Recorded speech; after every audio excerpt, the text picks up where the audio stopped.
Academy of Arts University's K-Art News is next. Coming up, how the Bay Area is getting ready for Ebola cases. A new way on how BART riders will be able to get to the Oakland airport. A haunted house in the East Bay like nothing you've quite seen before. And a look at what's ahead for the Urban Knights baseball team. All that and more coming up on K-Art News.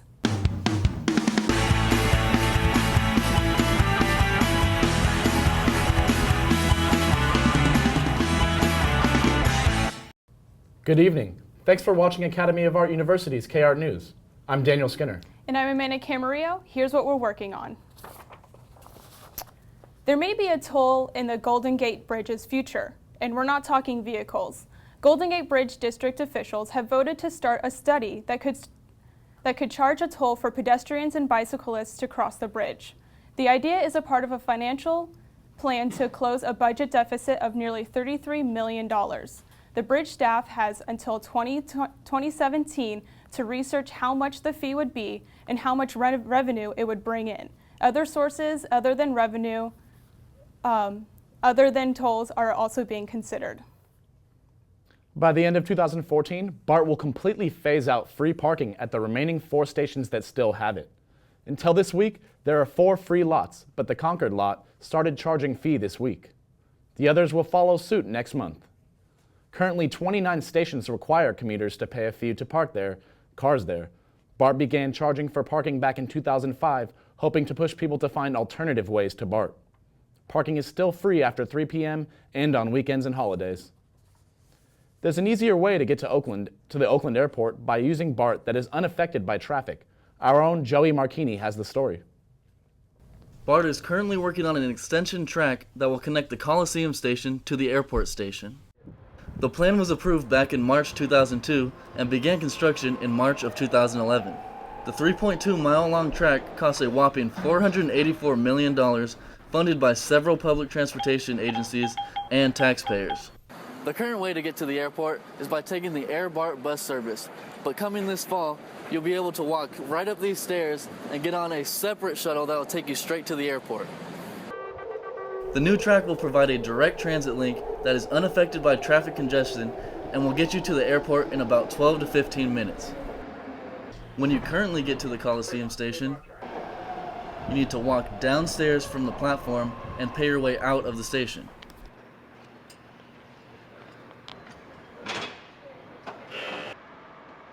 The Air BART shuttle picks you up outside the station. Fares are $3 and you cannot use Clipper cards. The new ride will double in price to $6, but will be a few steps away from the train you exit. Although prices will rise, it seemed that people would still choose BART over driving. It would be convenient, but still cheaper than driving and trying to park. The new ride needs to be on a separate track because of the landscape of the area, but also uses a new system that will be more efficient. Okay, so the reason it's 2 separate things is because unlike the regular BART system, which runs on electric potential on the 3rd rail, the new system runs on a series of pulleys and ropes, and which is powered by a central station that works kind of like a roller coaster or a ski lift. The project has been tested and will soon announce an opening date this fall. In Oakland, I'm Joey Marchini for Academy of Art University's K-Art News. The new track will provide a more frequent service and more passenger capacity than the Airbus BART station. The Caltrain Commuter Coalition is hoping to put tech workers on fast electric commuter trains. The coalition is made up of Oracle, LinkedIn, Stanford University, HP, and other firms. They will be working with Caltrain to press funds for funding to expand railroad capacity and replace diesel locomotives with electric trains. Caltrain hopes the coalition can help lobby in Sacramento and Washington to increase funding for the project. The Centers for Disease Control has updated their quarantine procedures for all hospitals around the United States. They reported the hospitals were not prepared for an Ebola outbreak if a serious outbreak occurs. Even with few cases popping up, the CDC is confident that no serious breakouts will occur and assures the public there is nothing to worry about. The medical center at UCSF is now one of 5 priority hospitals to treat Ebola in California. While there aren't any confirmed cases in California, the UC Office of the President reports that all 5 UC medical centers are prepared to prepared or prepped to treat Californians who may contract the disease. The California Department of Public Health is providing the medical centers with medical equipment and other supplies. State officials will also work with the hospitals to ensure medical waste from the treatment of an Ebola patient is properly disposed. There's a new lifetime iPhone plan now being offered by Sprint. The plan allows you to lease your iPhone for 24 months with zero due at signing. At the end of the lease, you can choose to upgrade, purchase the leased phone, or continue leasing on a month-to-month basis. This plan costs $20 a month on top of the normal $50 unlimited call, text, and data plan. Sprint has upped the ante by adding a new option. For $30 a month, it will allow you to upgrade your phone annually instead of every 2 years. French digital music company Deezer expands its presence in the U.S. by purchasing Stitcher, the San Francisco-based online news and talk show service. Deezer will greatly benefit in the automobile industry since Stitcher was a launch partner with both Apple's CarPlay and Google's Android Auto platforms. Stitcher's large collection of news, talk, and sports shows will give Deezer programming that competes with traditional radio broadcasters, which are still popular with motorists. Google employee Nicholas Rotundo was indicted on October 8th by a federal grand jury on 2 charges of cyberstalking and 1 charge of computer intrusion. The incident says that Rotundo offered women large sums of money in exchange for naked pictures for what he claims was a research study on women's breasts. A sender by the name of Breast Perception Study at gmail.com was linked back to Rotundo's IP address. He apparently threatened to leak the pictures if the women did not send more explicit photos. With the advancement in technology, fake IDs are becoming more realistic every day, and clubs are taking bigger measures to stop underage drinking. Our own Molly O'Brien has the story. Fake IDs have grown to become very popular with college students and young adults. The main reasoning behind a fake ID is to buy alcohol and get into clubs that are 21 and over. Because of the rise in fake IDs, clubs are scanning, blacklighting, and manually checking every single ID that comes through their door. Fake IDs is a huge supply and demand business. The demand of fake IDs is challenging more vendors to be creative in how they make the IDs. But as long as they are scannable, you're more likely to get away with them. So this is our ID scanner. It scans any IDs with a barcode, the solid barcode. You can swipe it almost like an ATM card. How you swipe an ATM card with a whole magnetic strip. You swipe it. Basically, it'll tell you if it's real or fake right there. If it's a fake one, it won't read it. Besides just a scanner, another method that clubs use to check IDs is by placing them underneath a black light, revealing hidden images underneath. For the newer license, we look at the name, the signature here. It's a little bit elevated. Also, you have 3 birth dates on here that is also elevated here, and then here, and then also on the back here it's elevated. Also, if you were to put it under a black light, you would see another picture that would pop up about right here, and then your birthday that would glow like right over here.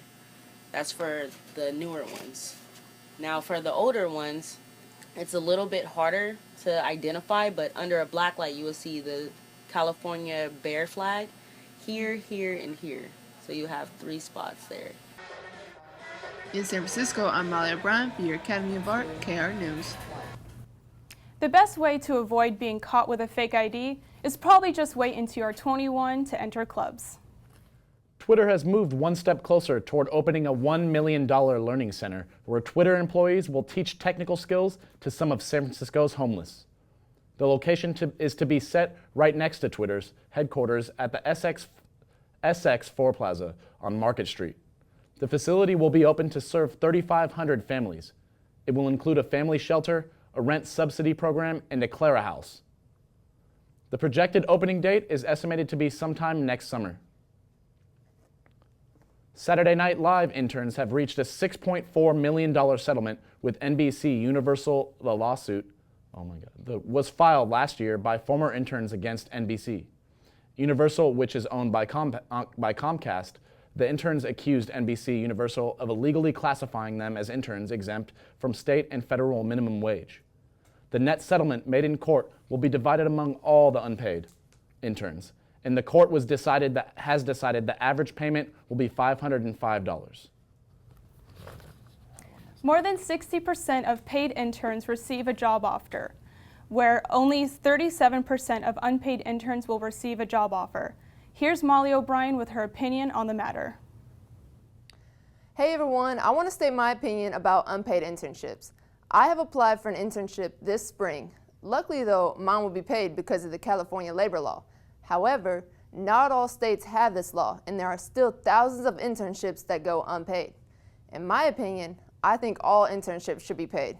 Yes, we're coming to companies to get the on-site work experience and training from them, but we are still college students. Some of us still struggle to not have ramen noodles every night for dinner. If we are in school full-time and doing a full-time internship, where would we find the time to also work to provide a living for ourselves? Plus, if internships know they are getting paid, they will work that much harder to make a good impression than someone who is working for free. So a big yes for internships for me, but that's just my opinion. Thanks, Molly. Speaking of students, many of the baseball players here at Academy of Art are looking forward to what this upcoming 2015 season will bring. One major change, a new coaching staff that came in this fall. As a member of the baseball team, I set out to find more. The experience of being on a college baseball team is one of a lifetime, that's for sure. Being on a team that shares teamwork and shows camaraderie as well, now that is a reflection of leadership. Leadership can come in many shapes and forms. As for this Urban Knights baseball team, I can count numerous leaders. But in the end, things always fall back on the head honcho, the manager. Hi, I'm Dan McDermott. I'm the new head baseball coach here at Academy of Art University. Came here from Denver, Colorado. I've been a college coach for the last 30 years. The last 16 years I've been at Regis University as their head baseball coach, and prior to that, 9 years at Briarcliff University in Sioux City, Iowa.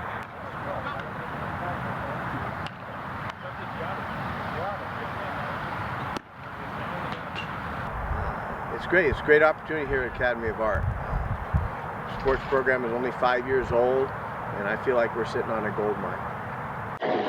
Going to school here in the city is quite the bustle, but with the right coaching staff, they instill discipline into us to make it happen.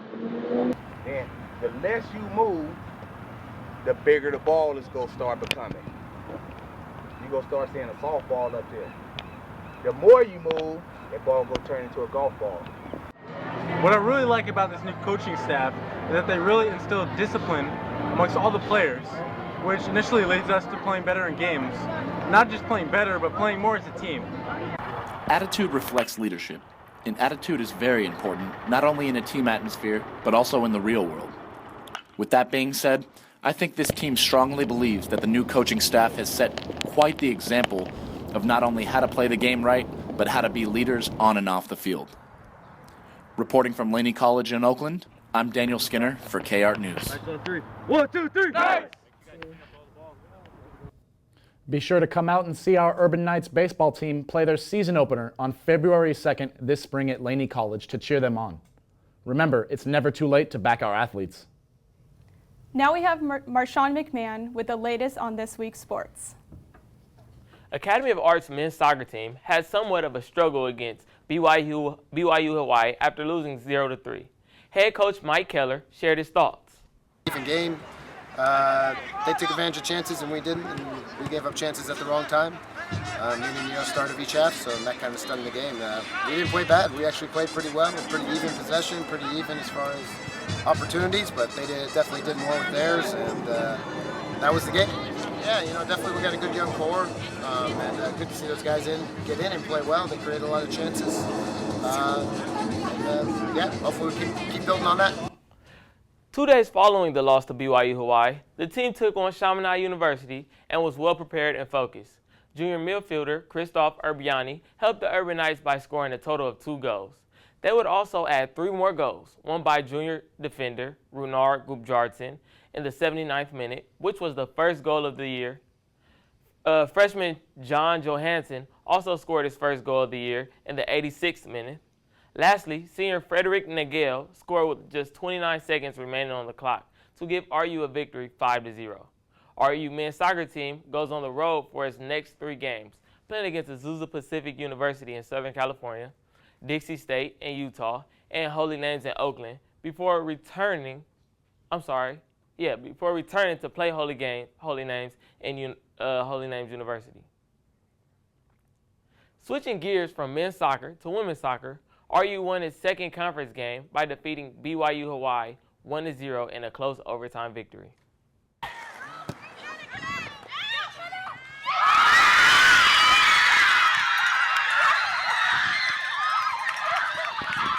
The top right corner and it bent him and it was amazing. A great feeling. And the team for a win. Our defence really stepped up today. I'm so proud of them.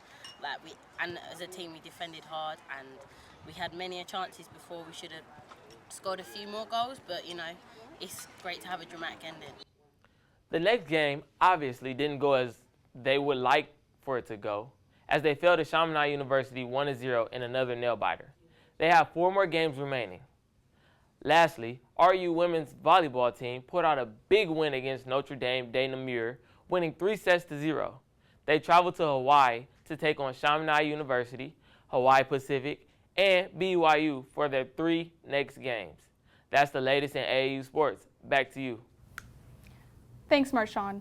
Now our own Kiana Moody has an interview with Nabian Panford, a music producer here at the Academy who hopes to produce with the best of the best in his near future. Hi, I'm here with Mr. Nabian Panford, a music production major here at the Academy of Art. So Nabian, what made you want to get in the music and entertainment industry? Well, really, it started when my brother came from Ghana. He was a rapper back there, and his album had went #3 in Africa at the time. And so he came down to America. I was about 11 years old, and we always had keyboards, so I was always playing around. And then he actually got me into producing. So I just started out on the TR-808 drum machine, just making beats.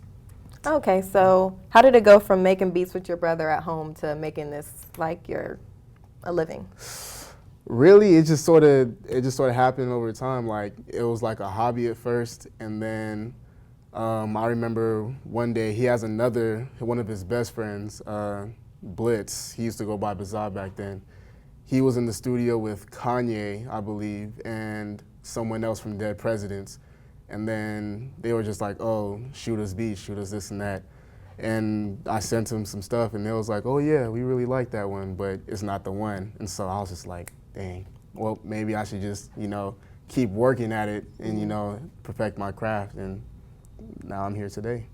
Okay, so who have you worked with personally? You said your brother worked with Kanye. Who have you worked with, like big names that people would know? Probably, I haven't worked with any big name yet, but that's what I'm working towards, trying to get placements. But as far as like in the underground hip hop world, Kami De Chukwu from Chance the Rapper's Camp, Save Money. I've worked with Desi Hines from Pro Era, and I've also worked with Chewy, who's a pretty popular rapper from Sacramento. And if we want to take it to the East Coast, or more so down south, I guess Florida. I'm not sure what that would be. I'm gonna say down south. I've worked with Cambada, who's an up-and-coming rapper working with Ski Beats, who produced for Jay-Z and other artists too. Okay, so who would you say your favorite producers are? Like, who inspires you? Favorite producers? I get the Ninth Wonder comparison a lot, so I'm gonna say Ninth Wonder is definitely one of my biggest influences. Jay Dilla, Madlib, MF Doom, my boy Oh Gosh Leotis, he's definitely one of my favorite producers out right now too. And yeah, I think those are pretty much my main influences. Okay, so where could we find your music?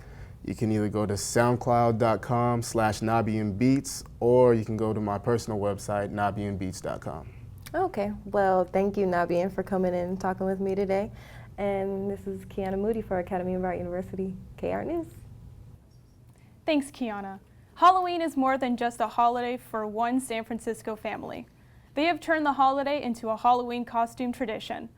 The daughter started the tradition by singing The Lion King on a plane when a lady asked for an autograph. That began the Halloween costume music tradition 8 years ago. Since then, they have created a different Hollywood-themed costume, most of which have come from musicals like The Wizard of Oz, The Sound of Music, and My Fair Lady. This year is Scarlett O'Hara from Gone with the Wind, a non-musical detour. Looking for a scary place where your costume will be welcomed? Visit the Platform 13 at the abandoned 16th Street station in West Oakland. Just one word of warning, the scenes you are about to see are pretty graphic and not recommended for young children.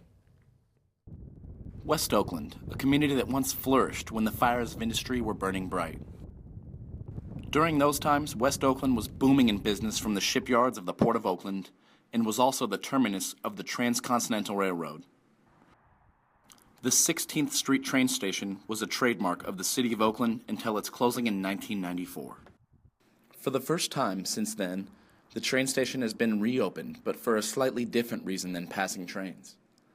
As of October 3rd, 2014, Scarecrow has reopened it as Platform 13, a haunted attraction. So, my name is Alex Reiner-Willens. I am one of the two co-founders of Scarecrow Incorporated. We were working for the Haunted Hotel Incorporated in San Diego for the last 20 some odd years, and decided that we wanted to open up our own haunt up here, kind of like a sister haunt to San Diego kind of a thing, bring what we learned from there up here. Platform 13's Haunted Maze implements a train-esque theme by having you get stuck here at the train station with no way out but through the labyrinth that it is. What can scare companies' attractions such as 13th Street Station do for a community like this? Well, for starters, it sheds light on a community that's been in the dark for too many decades. West Oakland has always had a bad reputation for its sweeping crime rates and low-income housing districts, but something like Platform 13's haunted attraction is great for a community like this. It definitely shows just how skilled, how talented the West Oakland community is in putting up these underground, type of events, even outside of haunted houses, and just in general, be it music shows, art shows, whatever it is. The community in West Oakland is a burgeoning group of artists. Although Platform 13 is merely just a scary attraction, it also poses as a great opportunity to bring people from all over the Bay Area to West Oakland to show that it has more to offer than rundown industrial buildings. Reporting from Oakland, I'm Daniel Skinner for KART News.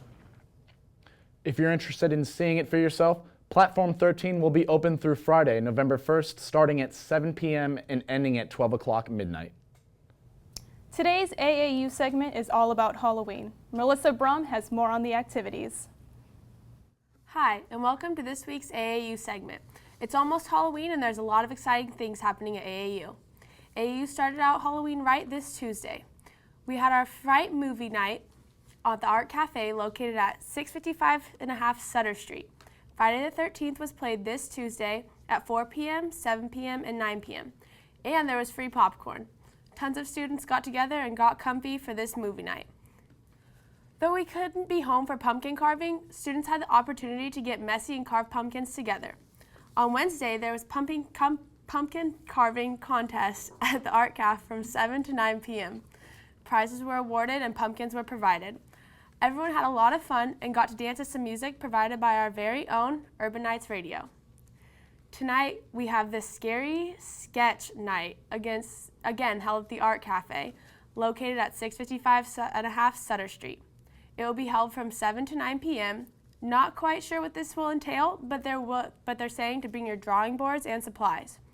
There will be a Day of the Dead themed models to draw, and more tunes will be provided by Urban Nights Radio. Finally, tomorrow night it's Halloween. I know trick-or-treating is not ideal for us college students and is a little hard in the city, but there will be a Halloween costume party. This will be held at Julian's 175th 4th Street at the Metronome from 7 to 10 p.m. There will be a costume contest with big prizes, so bring your A game. Also, there will be food, pool tables, and a photo booth. Be sure not to miss that one. AAU Campus Life is putting on another event during the costume party. You can win a $100 gift card to Apple for this gift contest. To enter, you must follow AAU Campus Life on Instagram, create a Halloween-inspired work, post a picture with the hashtag AAU Campus Life, then come to the Halloween party and hopefully your work will get in the gift card. Lots of things going on this Halloween week at the Academy of Art University. Make sure to come out and celebrate Halloween. Thanks, Melissa. Now here with the latest in entertainment is Vanessa Garcia. Hello everyone and welcome to this week's latest in entertainment. A lot of suspense and scary movies opening this week just in time for Halloween. The first movie is Before I Go to Sleep, based on the best-selling worldwide novel by J.S. Watson. It's the story about a woman played by Nicole Kidman who wakes up each morning with no memory due to a traumatic car accident in her past. One day, terrifying truths begin to emerge and now she does not know who to trust.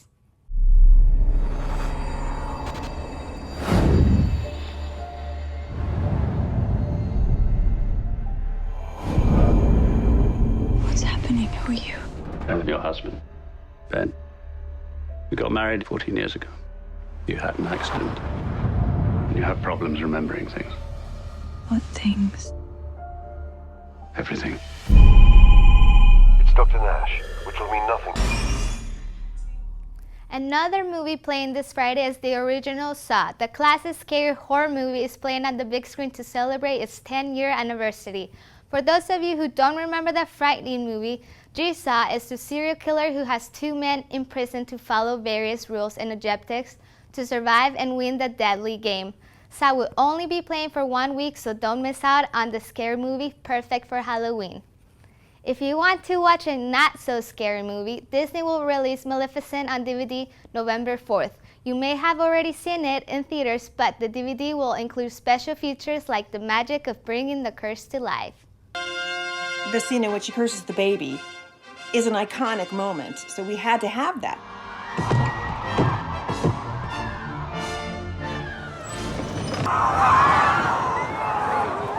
Once I saw her in full costume, I thought, she is the character that come to life. Well, well. This curse will last to the end of time! If you don't feel like watching a movie, there's live entertainment. Fan Cheap and Story Moid of #HellaFunny are taking over Cobb's Comedy Club on Halloween for a big costume comedy bash. Expect top local comics in Halloween costume for free laughs, starting at 8 p.m. in Cobb's Comedy Club on 915 Columbus Avenue in San Francisco. If you want to do something outside, go and view some really special cars on Saturday for Cars and Coffee, Exotic and Muscle Car Meetup in 599 Embarcadero from 8 to 11 a.m. That's it for this evening's entertainment. We'll be back with another report tomorrow night. Thanks so much, Vanessa. And that's it for this edition of Academy of Art University's K-Art News. For everyone here, thanks for joining us. I'm Amanda Camarillo. And I'm Daniel Skinner. Have a great evening, and don't forget to tune in tomorrow night for another edition of K-Art News. Happy Halloween!